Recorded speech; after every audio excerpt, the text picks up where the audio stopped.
और ये जो गुजरा हुआ साल है, इस साल का हिसाब किताब मैं नहीं करना चाहता।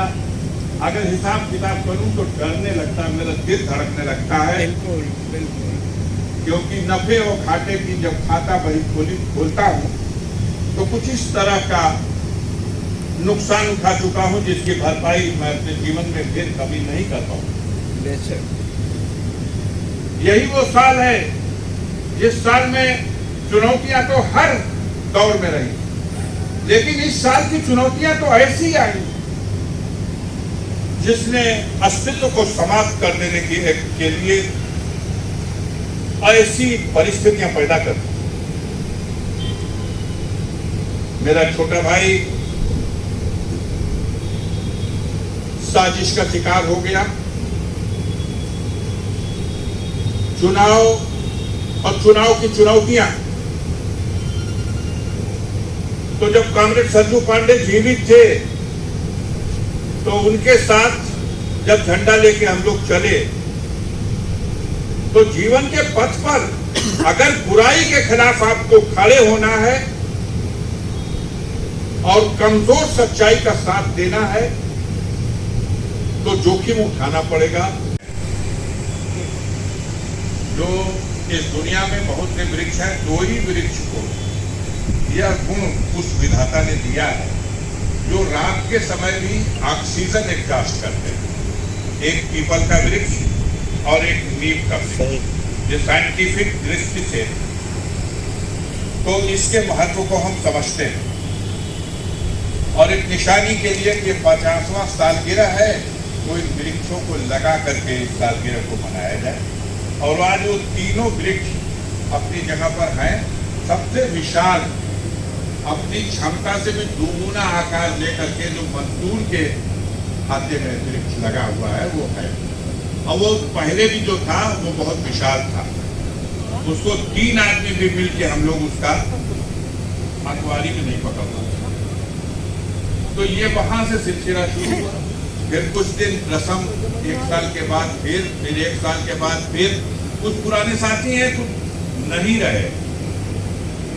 और मैं आज जन्मदिन के मौके पर आप सबसे मिल करके, आप सबकी उपस्थिति और आप सबका आशीर्वाद प्राप्त करके जितना प्रफुल्लित होता हूं, उससे भी कहीं ज्यादा इस मौके पर अगर मुझे कुछ खलता है तो अपने उन हमसफर साथियों को जो साथ छोड़ करके बीच में चले गए, उनकी याद खलती है कि काश वो भी इस अवसर पर होते। और बहुत बड़ी जमात थी। उनमें से जब शुरू किया गया था हम लोगों ने ये सफर, तो उनमें से बस कुछ चंद लोग रह गए, उनको देख के तसल्ली कर लेता हूं। उनके अंदर अपने जीवन के लिए एक संकल्प बने, एक हौसला रहे, इसके लिए एक दूसरे से हंसी मजाक और हौसला बढ़ाने के लिए कुछ हौसला भी देता हूं। हमारे खर्चू भाई बैठे हैं, इनको हमने चुनौती दिया था कि अगले साल आपसे भेंट नहीं होगी। मैं पूरे, और सुनने वाले भी कई लोग बैठे हुए, मैंने कहा था अगले साल लिख के दे दूंगा, आपसे भेंट नहीं होगी। तो बड़ा निराश हुए, लेकिन ठान लिए जाके कि अगले साल हमको मिलना है। तो 3 साल से जिंदा है उसी चुनौती की वजह। और आज भी देखिए, चेहरे को देखने के बाद हमें कम उम्मीद है कि अगले साल भेंट होगी। भाई अब कई लोग गवाह हैं इसके, और हम इसीलिए कहते हैं कि लोग अपने जीवन के प्रति थोड़ा चुनौती भी अपने अंदर पैदा करें। अब कई साथी हैं चले गए, पिछड़ गए, तो ऐसा लगता है कि अभी हैं और जो खोजिए तो नहीं मिलते। संघर्षों के साथी जो चले गए वो खलता है। जीवन तो धरती पे जब जन्म लिया है तो आने वाला जाना ही है, सबको जाएगा। लेकिन कुछ लोग हैं जो अपने ढंग के अलग लोग थे और जिनके जाने के बाद मुझे तो खलता है। और अभी कुछ दिनों में तो इतने बड़े बड़े चट्टान के जैसे हमारे साथी गिरे। हम याद करना चाहेंगे आज के दिन पटेल जी से पहले, पटेल जी मेरे साथ थे, एक सलाहकार के रूप में मेरे कंधे से कंधा मिलाने वाले, चलने वाले थे, लेकिन जो प्रतिनिधि की भूमिका मैंने अपने एक होनहार और समझदार साथी शिव कुमार राय जी को सौंपी थी, इतना झटके से इस कोरोना में चले गए कि मुझे आज भी उनका जाना पड़ता। संघर्षों के साथी जय गोविंद राय, जो अमरूपुर के कई बार प्रधान रहे, मैं शब्दों में बता नहीं सकता, मेरा वजूद, मेरा अस्तित्व, मेरी पहचान और मेरा मुकाम हमारे उन्हीं साथियों की देन, जिन्होंने विकट से विकट परिस्थितियों में पल भर के लिए साथ नहीं छोड़ा। आज बेचन सिंह साथ नहीं है, कोई मूल्यांकन नहीं किया जा सकता किसी से।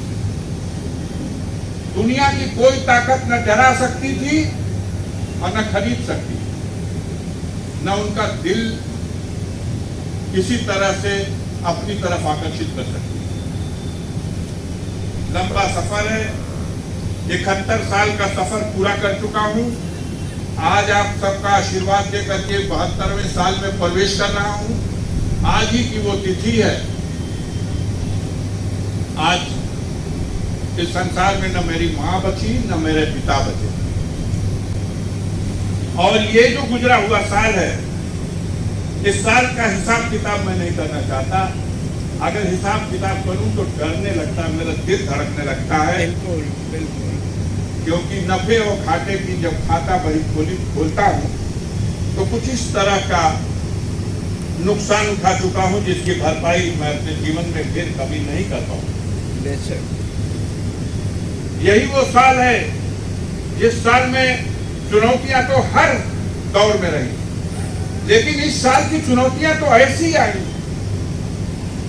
जिसने अस्तित्व को समाप्त कर देने के लिए ऐसी परिस्थितियां पैदा कर दी। मेरा छोटा भाई साजिश का शिकार हो गया। चुनाव और चुनाव की चुनौतियां, तो जब कॉमरेड संजू पांडे जीवित थे तो उनके साथ जब झंडा लेके हम लोग चले तो जीवन के पथ पर अगर बुराई के खिलाफ आपको खड़े होना है और कमजोर सच्चाई का साथ देना है तो जोखिम उठाना पड़ेगा, संकट झेलना पड़ेगा, कठिनाइयों का सामना करना पड़ेगा। ये हम लोगों ने अपने सामाजिक जीवन के प्रथम चरण में सीख लिया। इस इलाके में, ये हिंदुस्तान का विचित्र क्षेत्र है, ये गाजीपुर जनपद, जिसका एक गौरवशाली इतिहास है देश के स्वतंत्रता संग्राम आंदोलन में अपनी भूमिका निभाने के लिए। वहीं आजाद भारत में गरीब और कमजोर को सताने के लिए भी और उनकी आजादी पर बार बार डाका डालने के लिए, बार बार लूटने के लिए इस जैसे क्षेत्र की मिसाल कहीं देश में नहीं मिली। सैकड़ों मतदान केंद्र ऐसे हैं जहां बाबा साहब भीमराव अंबेडकर ने संविधान में लिख दिया कि हर बालिग नागरिक मतदाता होगा और उसके मतों के प्रयोग से लोकतंत्र का जन्म होगा। लेकिन हमें शर्म आती है ये बताते हुए कि हम अपने जीवन के 50 साल संघर्ष करने के बाद भी आज भी दावे से ये नहीं कर सकते कि गाजीपुर जनपद का हर मतदाता आजाद हो चुका है। आज भी बहुत से ऐसे गांव हैं, बूथ हैं, जहां लोकतंत्र को लूट लिया जाता है और लूटने वाले अपने को आदर्शवादी कहते हैं, चरित्रवान कहते हैं, समाज में अपने को प्रतिष्ठित कहते हैं, उच्च कुल में जन्म लेने वाला कहते हैं। शर्म तब आती है कि 18 साल के लुटेरों की जो भाषा होती है